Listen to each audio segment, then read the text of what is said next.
Hello friends, welcome to BS Stocks. So today in this video we are going to discuss the price action of Nifty.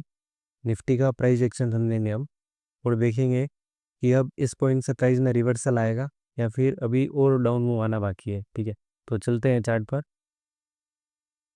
ये video सिर्फ educational purpose के लिए रहेगा। इस video में कोई call put की रिकमेंडेशन नहीं है। अगर आपकी रिसर्च परमिट करती है तो आप इसमें ट्रेड कर सकते हो। सबसे पहले मैं एकदम क्विक स्केलिंग इसकी कर देता हूँ। ईयरली पे हमारे पास यहाँ पे डिमांड जोन है, ईयरली का ईएमए है। हाफ ईयरली पे चलते हैं तो हाफ ईयरली का हमारे पास यहाँ पे डिमांड जोन है जो कि ईयरली से कोइंसाइड कर रहा है। ये डिमांड जोन अच्छा डिमांड जोन है। हाफ ईयरली का ईएमए भी मार्क कर देता हूँ मैं।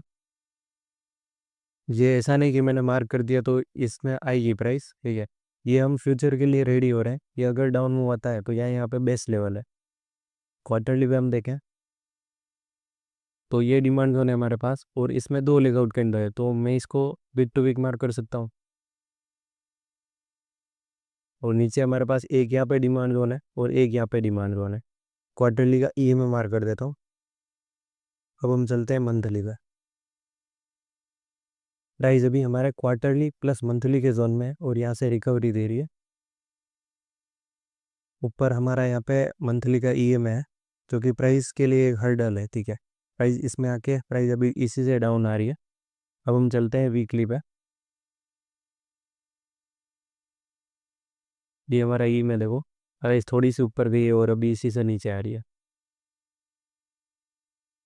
वीकली पे हम देखें तो ये पूरी कैंडल रेड बन रही थी, लेकिन इस पॉइंट से कुछ तो बाइंग गई है कि यहाँ से प्राइस को इस पॉइंट तक पहुँचा दिया। ठीक है, मतलब एक बड़ा मूव दिया है, कुछ ना कुछ तो रहा होगा इस पॉइंट पे, इसी वजह से इतनी बाइंग गई है। ठीक है, छोटे टाइम फ्रेम पे देखते हैं कि कुछ अच्छा जोन और है या नहीं इसमें।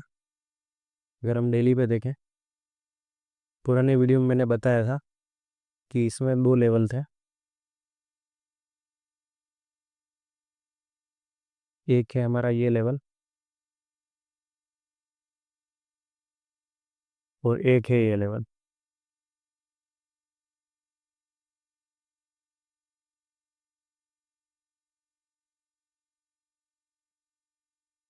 प्राइस इस लेवल में आती है ऊपर वाले और यहाँ से एक अप मूव आता है। ठीक है, लेकिन इसको हायर टाइम फ्रेम का सपोर्ट नहीं था, इसलिए इसमें कॉन्फिडेंस नहीं आ रहा था। और अभी प्राइस में हायर टाइम फ्रेम से ये हमारा क्यू दिख रहा है, RB3Q, मतलब क्वार्टरली का बॉक्स है। और उसके अंदर हमारा डेली का ये प्रॉपर ओरिजिन पॉइंट दिख रहा है ना, जिसने प्राइस को इस बॉटम से यहाँ तक पहुँचाया है। ठीक है, मतलब जो बाइंग की स्टार्टिंग हुई है वो तो इसी पॉइंट से हुई है। ठीक है, कहीं ना कहीं ये एक अच्छा जोन है और प्राइस अभी इसी में है। आपको ये 2 दिन तक जो बाइंग दिख रही है वो इसी की वजह से है, क्योंकि हायर टाइम फ्रेम के डिमांड जोन में प्राइस आई है, इसीलिए ये अप मूव आ रहा है। तो अब हम देखते हैं कि क्या ये बाइंग अब कंटिन्यू रहेगी या फिर अभी और डाउन मूव आना बाकी है। ठीक है, तो अगर हम करेक्शन देखें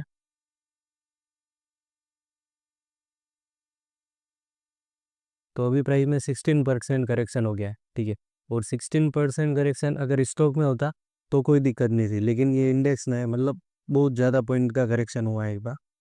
मतलब प्राइस इतना ऊपर से आ रही है और अगर इस जोन से चलती है तो बायर को प्रूव तो करना पड़ेगा कि वो भी स्ट्रांग है। ठीक है, और उनको प्रूव करने के लिए कुछ सप्लाई जोन तो ब्रेक करना पड़ेगा।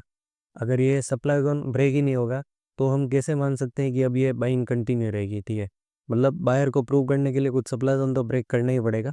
तो अगर हम देखें सप्लाई जोन, तो हमारे पास यहाँ पे एक सप्लाई जोन है। मंथली पे हम एक बार देख लेते हैं कितने सप्लाई जोन है। तो मंथली पे हमारे पास एक सप्लाई जोन यहाँ पे बन चुका है।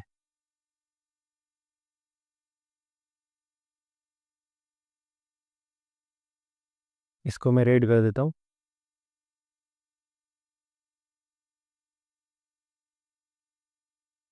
ये सप्लाई जोन हमारे पास टॉप पे भी है, इसको भी मैं मार्क कर देता हूँ।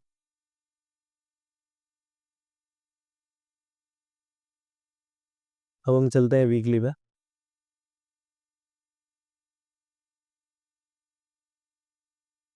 तो हमारा ये वाला मंथली का बॉक्स है सप्लाई जोन का।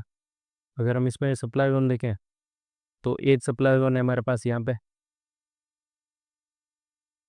ये वाला सप्लाई जोन तो यहाँ से टेस्टेड है, तो इसको मार्क करने का कोई मतलब नहीं है। एक सप्लाई जोन है हमारे पास यहाँ पे, के वाला सप्लाई जोन यहाँ से टेस्टेड है, तो इसको भी मार्क करने का कोई सेंस नहीं है। और एक सप्लाई जोन है हमारे पास यहाँ पे, ठीक है। तो ये बैरियर्स है, छोटे टाइम फ्रेम में हम देखते हैं कि इनके अंदर भी कोई अच्छी स्ट्रक्चर है या नहीं।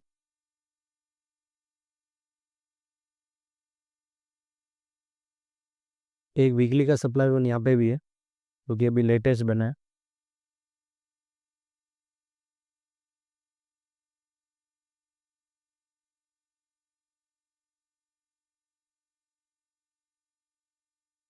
अब हम चलते हैं डेली पे।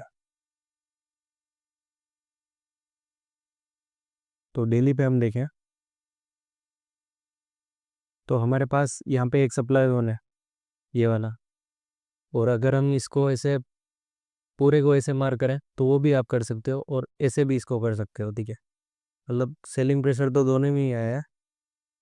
यहाँ से प्राइस में गैप डाउन ओपन हुआ, इसलिए यहाँ पे ये एक अलग सप्लाई जोन बन चुका है, ठीक है।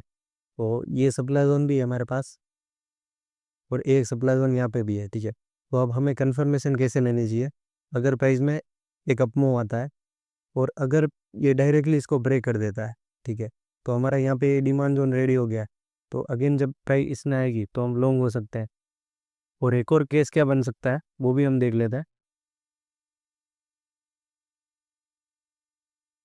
एक और केस ये बन सकता है कि प्राइस इस सप्लाई जोन को फॉलो कर दे, क्योंकि ट्रेंड हमारा डाउन है, तो मे भी सप्लाई जोन भी फॉलो हो जाए, ठीक है। तो अगर ये सप्लाई जोन फॉलो होता है तो हमें इस जोन में ट्रेड करने का कोई सेंस नहीं बनता, ठीक है। मतलब ट्रेंड डाउन है तो हम इस डिमांड जोन पे भी रिस्क नहीं लेंगे। हमने देखा है डाउन ट्रेंड में, ठीक है, ये वाला डिमांड जोन बना था, लेकिन ये भी ब्रेक हो गया क्योंकि ट्रेंड डाउन था, ठीक है। तो हम अगेन जब प्राइस इसमें आती है तो हम इसमें ट्रेड नहीं करने वाले हैं, ठीक है। अगर ये सप्लाई जोन ब्रेक होता है, बायर अपने आप को प्रूव करते हैं, तो ही हम इसमें एक ट्रेड प्लान कर सकते हैं। अदरवाइज प्राइस में अगेन एक डाउन मूव आएगा, और वो डाउन मूव इस पॉइंट तक आपको देखने को मिलेगा।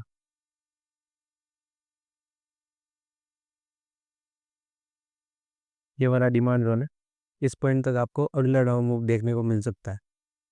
अगर ये सप्लाई जोन ब्रेक होता है और यहाँ से हमें कंफर्मेशन मिल जाती है निफ्टी की, तो हम हमारे दूसरे स्टॉक्स में भी लॉन्ग हो सकते हैं, ठीक है। आप लॉन्ग की पोजीशन बना सकते हो उसके बाद, ठीक। बट मेक श्योर कि ये सप्लाई जोन ब्रेक हो जाए और इसके ऊपर क्लोजिंग मिल जाए। तो होप आपका ये व्यू क्लियर हो गया होगा मार्केट के ऊपर कि आपका नेक्स्ट सेक्शन क्या होगा। तो होप इस वीडियो में आपको बहुत लर्निंग मिली होगी। अगर आपको ट्रेडिंग रिलेटेड कुछ भी डाउट आए तो आप मुझे कमेंट सेक्शन में पूछ सकते हो, और टेलीग्राम पे पर्सनली डीएम भी कर सकते हो। तो dear traders, trade well, trade safe, thanks for watching, good night.